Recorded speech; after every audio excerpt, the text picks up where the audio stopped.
गोमूच्या पायातील घुंगरांच्या आवाजाने आणि नाचाने कोकणातील शिमगोत्सवाला पारंपरिक रंगत निर्माण झाली आहे। कोकणातील शिमगोत्सवाचे वेगळेपण काही निराळेच आहे। शिमगोत्सवात कोकणात वेगवेगळ्या परंपरा जोपासल्या जातात। त्यातीलच एक म्हणजे गोमूचा नाच। शेकडो वर्षांपासून या गोमूच्या नाचाची आगळीवेगळी परंपरा कोकणातील रत्नागिरी जिल्ह्यातल्या खेडमध्ये तितक्याच भक्तिभावाने आजही जोपासली जाते। शिमगोत्सवामध्ये होळीच्या कालावधीत गावागावातील मंडळांच्या वतीने गोमूचा नाच खेळला जातो। शेकडो वर्षापासूनची ही परंपरा काही निराळीच आहे। एका मुलाला एका स्त्रीचा वेश परिधान केला जातो, साडी नेसवली जाते, पायात घुंगरू घातले जातात आणि या गोमूला म्हणजेच या पात्राला गावागावात आणि संपूर्ण शहरात फिरवले जाते। घरांसमोर तसेच दुकानांसमोर त्यांचे नाच केले जातात। लोक धार्मिक भावनेतून त्यांना दक्षिणा देतात।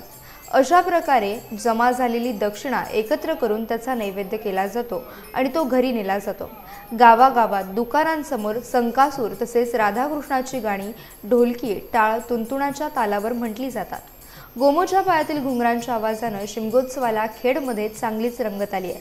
अशा प्रकारचे कार्यक्रम रंगपंचमीपर्यंत रत्नागिरी जिल्ह्यातील खेडमध्ये आयोजित केले जातात। कोकणामध्ये शिमगा हा मोठ्या प्रमाणात साजरा केला जातो आणि प्रतिवर्षाप्रमाणे आज गोमूचा नाच म्हणजे खेळी म्हणून आम्ही तमासगिरी लोक या पूर्ण आपल्या गावाचा जी ग्रामदेवता असते तिच्यासाठी नैवेद्यासाठी 4-5 गावातून भिक्षा मागून आणून तो देवीला नैवेद्य अर्पण केला जातो। आपण एवढ्यासाठीच आम्ही 5 दिवस अगोदर काय होतं 5 दिवस लोक बाहेर पडायची, परंतु आता या दगदगीच्या जीवनामध्ये आम्ही 1 दिवस होमाच्या अगोदर 1 दिवस आम्ही पूर्ण खेड तालुका म्हणजे शहर भरणा नाका असं करत करत आम्ही पुन्हा रात्री 12च्या नंतर आपल्या गावी परत रिटर्न जातो आणि जो आपण जे काय माधुरी जमवलेली असते ती माधुरी जवळ आपल्या ग्रामदेवतेला ते अर्पण करतो आणि हा परंपरेने आम्ही हा शिमगा उत्सव गेले अनेक वर्ष आम्ही चालू ठेवलेला। एक आपल्या गावगावामध्ये प्रथा आहे की प्रत्येक पालखीला तमाशा म्हणजे ही स्त्री पात्र लागते।